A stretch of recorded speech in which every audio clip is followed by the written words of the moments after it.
Greetings, Valerie here. Good afternoon from where I'm sitting today. It being Monday, although at this point in time where I am in Sydney, the days really don't seem to matter anymore because we continue with what is known as lockdown. And where I'm staying, I can't move past 5 kilometers from my address. So, well and truly, these are some very trying times. My lovely husband and I, who are both in lockdown with our two children in our home, I've heard him say quite a few times that, for him, being more of an introverted sort is very different, his experience of lockdown versus me being the more extroverted sort. Have you ever had a cluttered vision board? Have you ever experienced just having so many things on there and you realize, my goodness, the weight of your own aspirations is really, really bothering you? That has been my experience in this last 1 week. So I talk about this thing called ikigai, which is the Japanese concept of happiness, if you like, where it actually just as concentric circles coming together to say the things that you love, the things that you're good at, the opportunities that you have, coming into some concentric circles, and right in the middle of that is ikigai. It really is like a call or a conviction space as well for when all of those things converge, what you're good at, what you love, what opportunities you have, the people that really on your heart. And for the most part, I would say that burnout is right there in the middle. I have noticed, however, that probably in the last 12 to 24 months, that little space in the middle has been growing and growing and growing and growing and growing because we have pervasive levels of exhaustion at the moment. And the things that contribute to that seem to be multifaceted. And I was starting to get more and more lost and was actually finding that while I've been, kind of studying and, I have a cloud drive with all of my research. And when I first started, my folders were like this and the folders were expanding and expanding and expanding. There was like a lot to read and research. And then I was noticing my iPad, this thing over here, I've got all these books open, half read, because like the issues that capturing my attention, which is growing and growing and growing and growing. And I was actually getting overwhelmed by the input that was coming at me. And I thought, what is going on? What is actually really happening? Through a process of reflecting, I realized that what's happening is that I'm caring about a lot of things because many things are now linked to why people feel overwhelmed and burnt out. And it came down to two statements. I realized that I had to really just pin myself down to.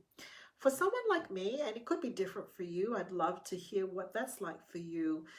I give of myself in a very particular way. I'm not really great at making things. I'm not really great at coding things. The best way that I give myself to others is in my thoughts, right? Kind of thinking through ideas and innovations and then making something out of it. I often say that one of the most satisfying things for me is to be able to provide elegant solutions to complicated problems. The problem is that I've started to really just hold it and listen to a lot of complicated problems. And I realized that for me, I give my best thoughts to the people that I care for and for the cause that I care for, the people that I care for and the cause that I care for. And when I put those two things together, I realized that many things can populate that space. So what I've actually been doing is I've just been doing a brain dump on my boards. I have about I have about 4 or 5 boards all around my office, and they're just things that I dump, ideas. I'm just looking at them. I just dump my brain onto these external whiteboards. They work really well for me. And last night I did a brain dump of really the top things I thought that I was like, I've nutted it down. the people that I care for and the cause that I care for, I'm just going to put them into the projects that are in my mind onto this whiteboard. And then I realized, man, there's still a lot of them. I can't do all those things on my whiteboard. I'm supposed to be on sabbatical. I've only got X amount of hours. And what I actually realized when I'd done that is once I'd actually written them down, there was a further step to take, and that is the priority. If you've only got, I've talked about this in my previous live, if you've only got $10 worth of time and focus, what is going to be on the priority? One of the most freeing things I discovered is that quite a few things actually dropped off the list, because if I've only got this amount of time and focus to be able to do this, this is what I want to do. This is where I'm going to focus. So I really want to just speak into the space of, I think sometimes we get addicted to inspiration. I think what we're really looking for is to fill up that space where we want to feel joy at the moment, where we want to feel a kind of a spark and a kind of a moment where we're alive, where we know that what we're actually doing is of significance and is of meaning. But what we've got to be careful about is that we don't just adopt other people's visions and ideas and aspirations, and they sound so passionate, and we're drawn into that, and we think that, yeah, that's my passion too, that's my aspiration as well. And the thing about this day and age, if you're in lockdown, mainly your main connection points are going to come from the books that you're reading, the podcasts that you're listening to, the video TED Talks that you're, honing into. And it's going to sound convincing that that's part of your vision and that's what you want to take it on. And you can't actually hold that much passion, that much inspiration as your own. It's probably just going to come down to that, the number of things that you potentially can actually really do. So I wonder what that's like for you. Is your vision board a bit of a clutter? Have you found that you've adopted other people's voices and it's now becoming the thing that you have to do? And by the way, if you're interested in, I did this motion just then. I took off my glasses and then I remembered that I have been watching this thing on Netflix. If you're looking for an interesting recommendation, I've been watching a series called The Movies That Made Us. It's the making of things like Forrest Gump, Back to the Future, Pretty Woman.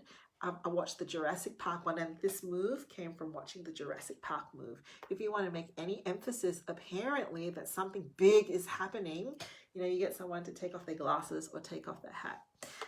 That is a tangent. That is not my passion. But if you are looking for something interesting to watch, that is a whole bunch of documentaries on the movies that we think are iconic, just how close they came to not even appearing on our screens, and how single-minded the people who could see the story unfold and the vision and would not let anything else cloud that, just how amazing that is. All right, I shall leave you now.